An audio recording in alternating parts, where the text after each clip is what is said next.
അപ്പൊ നമ്മൾ പറഞ്ഞുകൊണ്ടിരുന്നത് ആക്ച്വലി ബ്ലാക്ക് റോക്കിനെ കുറിച്ചാണ്, ബ്ലാക്ക് സ്റ്റോണിനെ കുറിച്ചാണ്. എന്താ സ്റ്റോണിനെ കുറിച്ച് നോക്കാം. What is black stone? It's funny.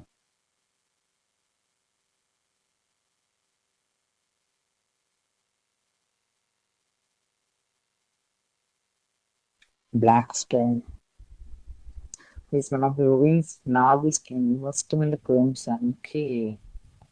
Money managing, അതേപോലെ തന്നെ അതാണ് private equity, real estate, credit and insurance, infrastructure. ഇതിനകത്തെല്ലാം അവർ ആക്ച്വലി ഇൻവെസ്റ്റ് ചെയ്യുന്നുണ്ട്. ഏകദേശം 1 ട്രില്യൻ്റെ മുകളിലാണ് അവർ ആക്ച്വലി മാനേജ് ചെയ്യുന്ന മണി എന്ന് പറയുന്നത്. റിയൽ എസ്റ്റേറ്റിലും അതേപോലെ സ്റ്റോക്ക് മാർക്കറ്റിലും കമ്മ്യൂണിറ്റീസിലും അവർക്ക് നല്ല രീതിയിൽ ഇൻഫ്ലുവൻഷ്യൽ ആയിട്ടുള്ള ഒരു ആൾക്കാരാണ്. അതേപോലെ തന്നെ ബ്ലാക്ക് സ്റ്റോൺ ഇവര് മെയിൻ ആയിട്ട് ചെയ്യുന്നത് പ്രൈവറ്റ് ഇക്വിറ്റി. ബ്ലാക്ക് സ്റ്റോൺ ആണെങ്കിൽ പ്രൈവറ്റ് ഇക്വിറ്റി, അതേപോലെ തന്നെ റിയൽ എസ്റ്റേറ്റും ആണ് അവരുടെ മെയിൻ ആയിട്ടുള്ള പരിപാടി എന്ന് പറയുന്നത്. മെയിൻ പരിപാടി എന്ന് പറയുന്നത്.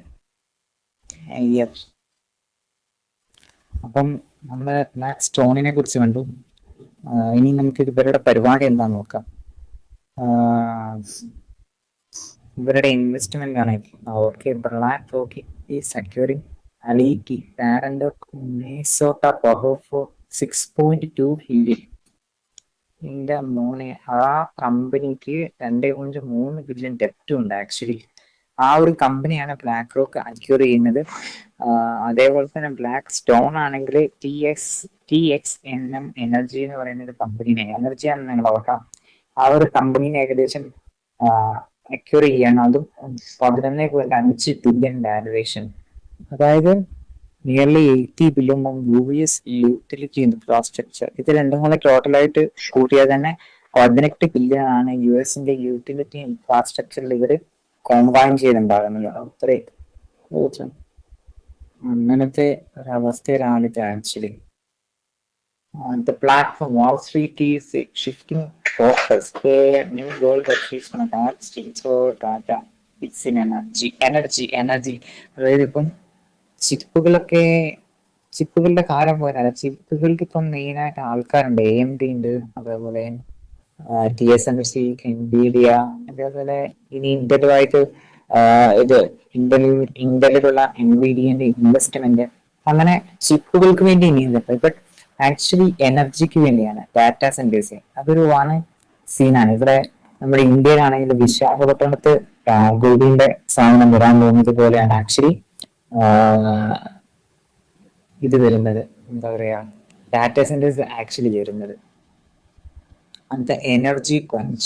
Data centers are consuming electricity at a huge rate. OpenAI's Stargate made up to 10 gigawatt more than New York City uses. നിങ്ങളൊന്ന് ഓർത്തു നോക്കണം, 10 ജിഗാവാട്ട്. അതായത് ന്യൂയോർക്ക് സിറ്റി എത്രയധികം കറണ്ട് ഉപയോഗിക്കുന്ന അതിന്റെ അപ്പുറത്തേക്കാണ് ഈ സാധനം ഉണ്ടാക്കാൻ വേണ്ടി ഇതാക്കുന്നത്. അതായത് $3 കൊടുത്താൽ മാത്രമാണ് $1 പണി ഈ ചാറ്റ് GPT ഓപ്പണേന്റെ സാധനം ചെയ്യുന്നതിൽ നല്ല $3 ഇൻവെസ്റ്റ് ചെയ്താണ് റവന്യൂ ആയിട്ട് കൊണ്ടുപോകാൻ കിട്ടുള്ളൂ.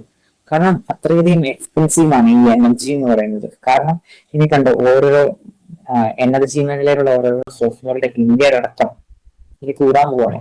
കാരണം അത്രയ്ക്കും ഡാറ്റാ സെന്റേഴ്സ് ഇവർക്ക് ആവശ്യമാണ്. അതേപോലെ ഇൻഫ്രാസ്ട്രക്ചർ ഉണ്ടാക്കുന്ന ആൾക്കാരെ ആവശ്യമാണ്. പിന്നെ ഇഷ്ടംപോലെ പെയിന്റേഴ്സ്, അങ്ങനെ കുറെ ആൾക്കാർ ഇവർക്ക് ആവശ്യമാണ്.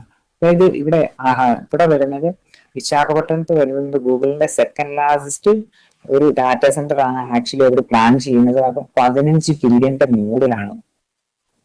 കളി വേറെയാണ് ഗൈസ്. ഈ single data centre can use as much power as 1 lakh homes. Some big ones under construction meaning 20 times more. ഇത് കണ്ടോ, 20 ടൈംസ്. അതും ഒരാൾക്ക് വേണ്ടിയിട്ടല്ല, ചാറ്റ് ജിപിടിക്ക് ഓപ്പണയ്ക്ക് വേണ്ടി മാത്രമല്ല. XAയ്ക്ക് ഡാറ്റാ സെന്റേഴ്സിന്റെ പ്രോജക്ട്, ഗൂഗിളിന്റെ ഡാറ്റാ സെന്റേഴ്സ്, പിന്നെ ഇത് പെർപ്ലെക്സിറ്റി, പിന്നെ അതേപോലെ ഒറാക്കിൾ റെന്റ് ഔട്ട് ചെയ്യാനുള്ള പരിപാടി. അങ്ങനെ പല ആൾക്കാർക്കും ആക്ച്വലി ഡാറ്റാ സെന്റേഴ്സ് വേണം, അതേപോലെ ഇലക്ട്രിസിറ്റിയും വേണം.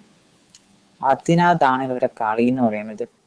The real play is who controls the grid.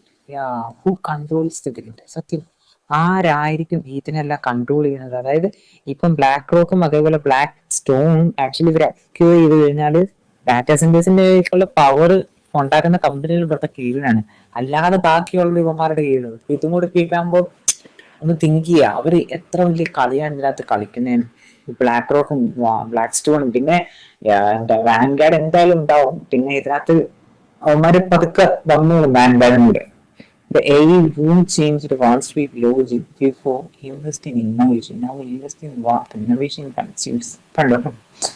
അതായത് ആദ്യം ഇന്നോവേഷൻ ആയിരുന്നു, അതായത് ടെക് സ്റ്റാർട്ടപ്പുകൾ അതേപോലെ AI സ്റ്റാർട്ടപ്പുകളൊക്കെ ആയിരുന്നു. ബട്ട് ഈ സാധനങ്ങൾക്ക് എന്തൊക്കെയാണ് വേണ്ടത്? അതായത് ടെക് സ്റ്റാർട്ടപ്പുകൾക്ക് AI സ്റ്റാർട്ടപ്പുകൾക്ക് ആക്ച്വലി എന്താണ് വേണ്ടത്? ഇതേപോലെ large number of data centres, അതായത് അങ്ങനെ കുറേയധികം സാധനങ്ങളാണ് വേണ്ടത്. ഈ AI സോഫ്റ്റ്വെയർ ആണല്ലോ അതിന്റെ സാധനം ഏറ്റവും വേണ്ടത്. ബട്ട് ഇൻഫ്രാസ്ട്രക്ചർ ആണ്. ആ ഒരു ഇൻഫ്രാസ്ട്രക്ചർ റൺ ചെയ്യാനായിട്ടുള്ള ഇലക്ട്രിസിറ്റി ഇലക്ട്രിസിറ്റി അത് വൺ മസ്റ്റ് ആണ്. ഈ ഇലക്ട്രിസിറ്റികളെല്ലാം ഉൽപ്പാദിപ്പിക്കുന്ന സോഴ്സസും അവർക്ക് കൂട്ടേണ്ടതായിട്ട് വരും. കാരണം അത്രയ്ക്ക് ഡാറ്റാ സെന്റേഴ്സ് ആണ് ഓരോ സ്ഥലങ്ങളിൽ. അതായത് സൗദി അറേബ്യയിൽ വരെ ഡാറ്റാ സെന്റേഴ്സ് അവർ പണിയുന്നുണ്ട്, ഗൂഗിളിന്റെ നേതൃത്വത്തിൽ. Actually every AI query, every GPU cluster, every cloud service burns megawatts. നോക്കേ, ഇതെല്ലാം GPUs, ക്ലൗഡ് സർവീസ് നിങ്ങൾ വിചാരിക്കണം ഒരാൾക്ക് മാത്രമല്ല. AWS, അഷ്യൂർ, പിന്നെ ഗൂഗിളിന്റെ ക്ലൗഡ് സർവീസ്, ഇങ്ങനെ ഇഷ്ടം പോലെ. ഇതിനെല്ലാം എന്താണ് വേണ്ടത്?